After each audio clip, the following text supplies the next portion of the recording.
शब्द, इसे वो अच्छा से बनाते हैं शब्द। वर्णो, वर्ण किसे कहते हैं? क ख छ छ ट ठ सब क्या है? वर्ण है। सब वर्ण है। वर्णों या ध्वनियों के सार्थक मेल को शब्द कहते हो। सार्थक क्यों? इसका वैल्यू हो, इसका मान निकल, जैसे कि कलम लिखे और लिखे ल क म, इसका मतलब कुछ हुआ नहीं। जिसका मतलब नहीं हो उसका सार्थक नहीं हुआ, निरर्थक हो गया। ठीक है। जिसका सार्थक नाम है कलम, कलम का होता है ना नाम। राम का मतलब होता है, किताब का मतलब होता है, घोड़ा का मतलब होता है।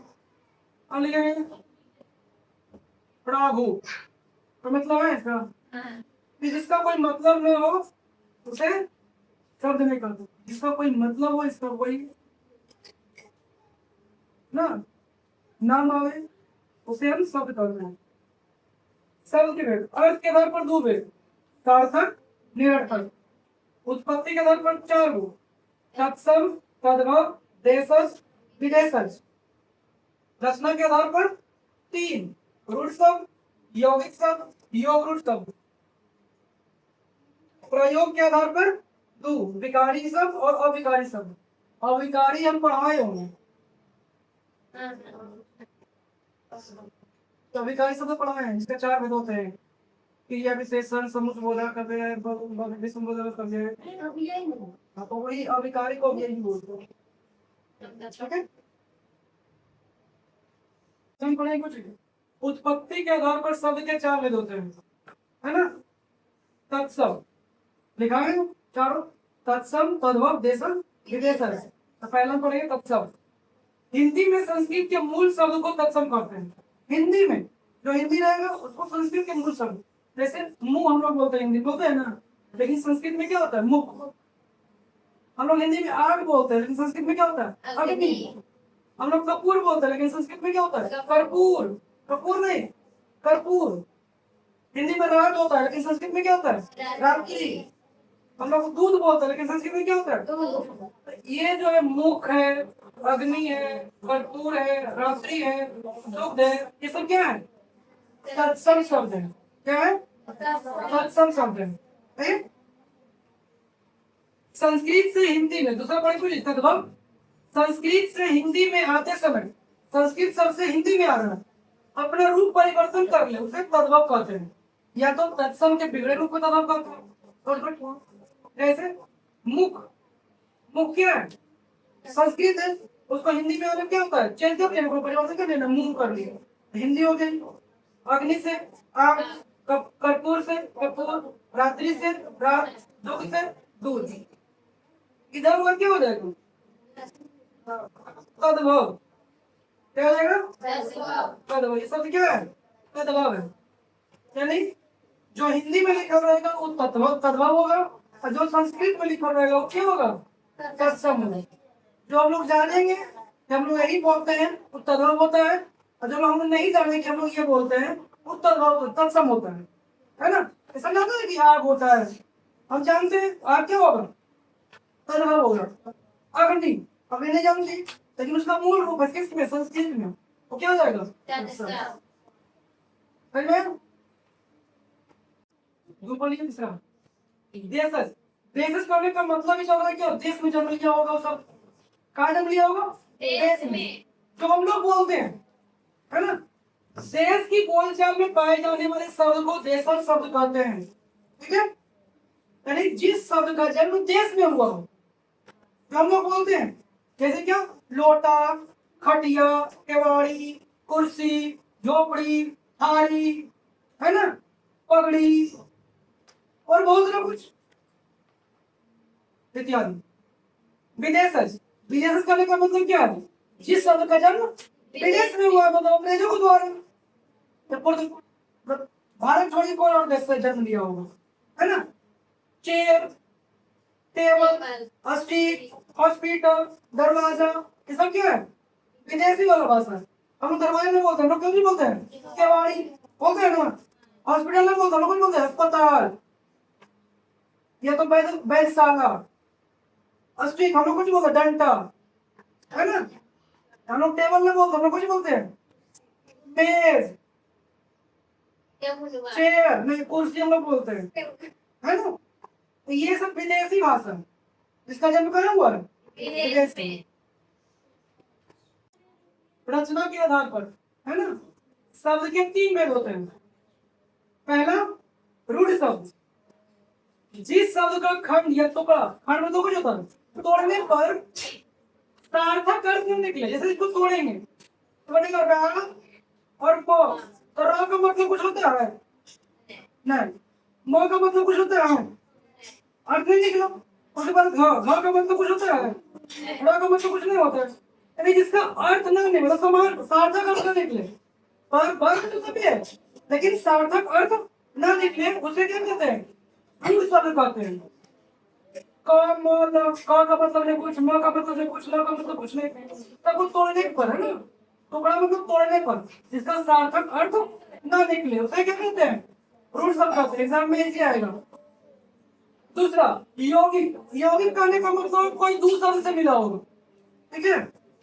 2 या 2 से अधिक शब्दों के सार्थक मेल को यौगिक कहते हैं। सार्थक मेल में इसका मतलब दोनों का मतलब, जैसे कि पुस्तकालय, तो पुस्तक का भी मतलब होता है ना, आलय का मतलब ये होता है, आलय मतलब घर, पुस्तक का घर क्या होता है? पुस्तकालय होता है। इन दोनों का मतलब निकला ना, सार्थक अर्थ निकला। राजपुत्र, राजा, राजा का मतलब होता है, और पुत्र, राजा का पुत्र क्या कहलाता है ना। तो राजा का भी मतलब हुआ, पुत्र का भी मतलब हुआ। देवालय, देव भगवान, ईश्वर, आलय मतलब घर, देवों का घर, देवालय। देव का भी मतलब, आलय का भी मतलब, आलय मतलब घर होता है।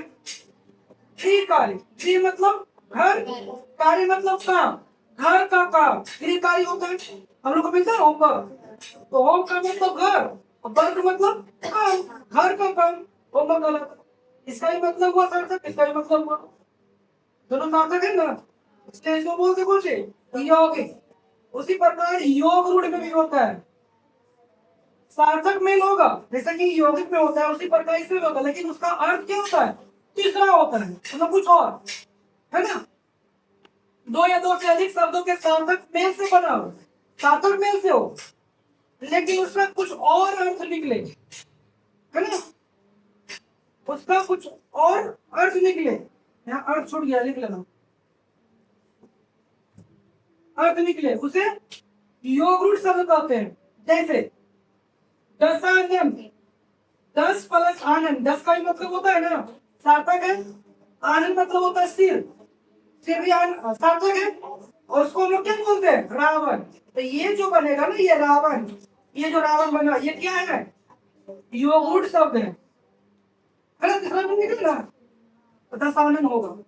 इसमें याद रखना, जितना भी भगवान या राक्षस का नाम आता है ना, इसमें ही आता है, जितना ही भगवान हो। नीलकंठ, नील मतलब नीला, और कंठ मतलब ये कंठ मतलब भगवान, भगवान का होगा नीलकंठ। लंबोदर, लंबा प्लस उदर, लंबा भी सार्थक है, उदर मतलब पेट होता है, जिसका पेट लंबा हो उसको क्या बोलते हैं? गणेश भगवान, भगवान का नाम है ना। चक्र पानी, चक्र मतलब जो सुदर्शन चक्र है, और पानी मतलब हाथ, जिसके हाथ पर चक्र हो उन्हें क्या बोलते हैं? विष्णु भगवान बोलते हैं ना। तो चक्र का मतलब ये होता है, और पानी का ही मतलब होता है। यानी जिसको तोड़ने पर इसका मतलब निकले, है ना, अर्थ निकले, उसे हम लोग यौगिक बोलते हैं।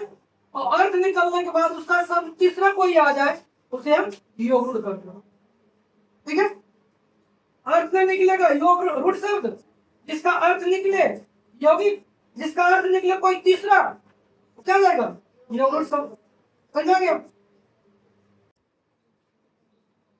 प्रयोग के आधार पर शब्द के 2 भेद होते हैं, है ना। पहला विकारी शब्द, वैसा शब्द जिसमें लिंग, पुरुष, वचन, कारक इत्यादि के कारण परिवर्तन हो, है ना। ये शब्द क्या हो? परिवर्तन हो। जैसे कलम है, वचन है, कल में ढेर सारा हो गया, वचन का परिवर्तन हुआ ना। जाता क्रिया है, जाति चेंज हुआ ना। मैं, हम में चेंज हो गया, तो परिवर्तन हुआ। इसके 4 भेद होते हैं। संज्ञा चेंज होता है, जैसे हम लोग बोलते हैं कलम, कलमे, कुत्ता, कुत्ते, बैल, बैले, है ना। सर्वनाम मैं, हम, वह, वे, ये सब, यह, ये। विशेषण अच्छा, अच्छे, मोटा, मोटे, बोलते हैं ना, काला, काली, मोटा, मोटी, अच्छा, अच्छी। क्रिया जाता है, जाती है, पढ़ता है, पढ़ती है, पढ़ते हैं, बोलते हैं ना। ये समीकरण चेंज हो रहा है, इसे कहते हैं विकारी शब्द। अविकारी, अविकारी मतलब परिवर्तन ना हो, ऐसा जब इसमें लिंक उस वचन का अधिकरण पर कोई परिवर्तन ना हो, उसे अविकारी शब्द कहते हैं। जैसे धीरे धीरे क्या चेंज करेंगे, धीरा धीरा नहीं होगा, लेकिन नहीं चेंज होगा, किंतु नहीं चेंज होगा, परंतु नहीं चेंज होगा, शाबाश नहीं चेंज होगा, फिर हम नहीं चेंज होगा, मतलब जो परिवर्तन ना हो उसे अविकारी शब्द कहते हैं। इसके विचार में होते हैं कौन कौन, क्रिया विशेषण, संबंध बोधक भी है, समुच बोधक भी है, और विस्मृति बोधक भी है ना। जो अभी पढ़ाए थे वो अविकारी शब्द ही है, अभी पढ़िए ना, वो अविकारी शब्द ही है। अर्थ के आधार पर शब्द के दो वजह होते हैं। पहला सार्थक शब्द, वैसा शब्द जिसका कुछ न कुछ अर्थ निकले, मतलब कुछ न कुछ अर्थ निकलेगा, उसे सार्थक बोलते हैं। पापड़ का अर्थ निकलता है, पापड़ लोग खाते हैं, दाल खाते हैं, रोटी, चावल, ममता, डंडा, सब का मतलब होता है ना, अर्थ निकल रहा है, निरर्थक।